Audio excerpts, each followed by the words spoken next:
मैं भोर का सारा समय गुल्ली डंडे की भेंट करके ठीक भोजन के समय जब वापस लौटा तो भाई साहब ने मानो तलवार खींच ली और मुझ पर टूट पड़े। देखता हूँ इस साल पास हो गए ना, और दर्जे में अव्वल भी आ गए।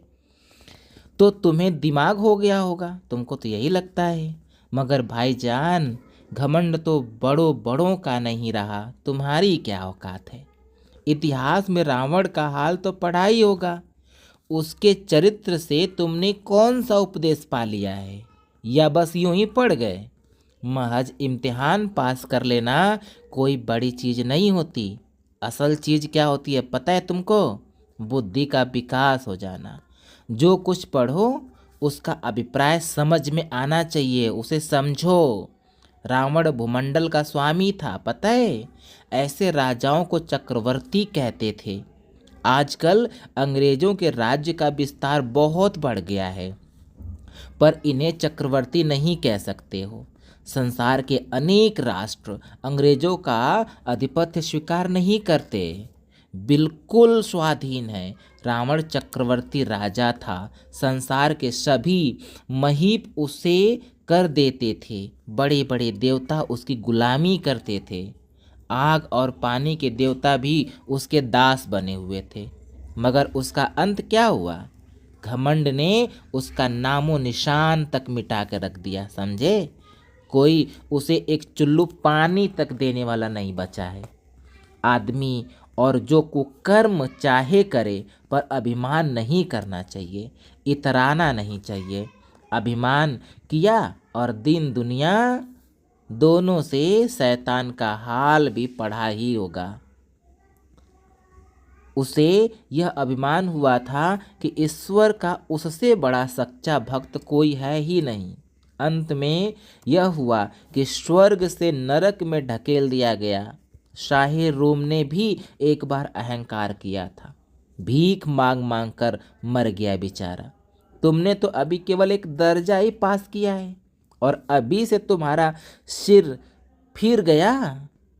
तब तो तुम आगे बढ़ चुके बेटा। यह समझ लो कि तुम अपनी मेहनत से नहीं पास हुए हो।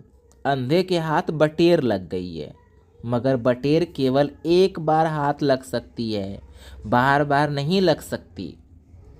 कभी कभी गुल्ली डंडे से भी अंधा चोट निशाना पड़ जाता है। इससे कोई सफल खिलाड़ी नहीं बन जाता। सफल खिलाड़ी वह होता है जिसका कोई निशाना खाली न जाए। मेरे फेल होने पर मत जाओ तुम। मेरे दर्जे में जब आओगे ना, तो दांतों पसीना आ जाएगा तुम्हारे। अब जब अलजेब्रा और ज्योमेट्री के लोहे के चने चबाने पड़ेंगे ना, तो इंग्लिस्तान का इतिहास पढ़ना पड़ेगा ना जब तुमको। और उसमें बादशाहों के नाम याद रखना इतना आसान नहीं है। 8 हेनरी हो गुजरे। कौन सा कांड किस हेनरी के समय में हुआ, क्या यह याद कर लेना आसान समझते हो तुम? हेनरी 7वें ही जगह हेनरी 8वां लिखा है, और जब सब नंबर गायब, सफाचट हो गया। फिशर भी न मिलेगा।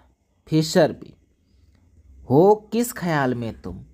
दर्जनों तो जेम्स हुए हैं, दर्जनों विलियम हुए हैं, दर्जनों विलियम, कोड़ियों चार्ल्स।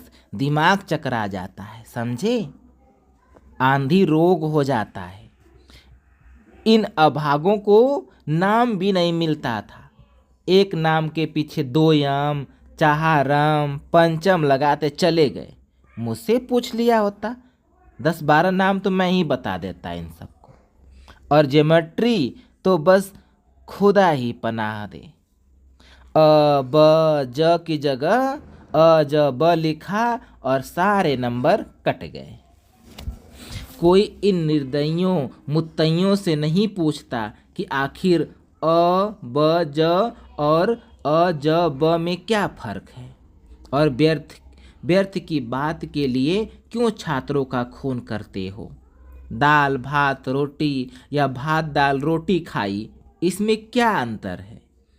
मगर इन परीक्षकों को क्या परवाह, जो पुस्तक में लिखा है चाहते हैं कि लड़के अक्षर अक्षर रट डालें और इसी रटंत का नाम शिक्षा रख छोड़ा है।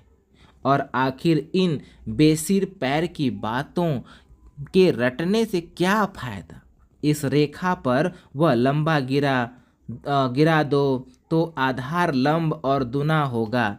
पूछिए इससे प्रयोजन दुगुना नहीं चौगुना हो जाए या आधा ही रहे मेरी बला से। लेकिन परीक्षा में पास होना है तो यह सब खुराफात याद रखनी पड़ती है।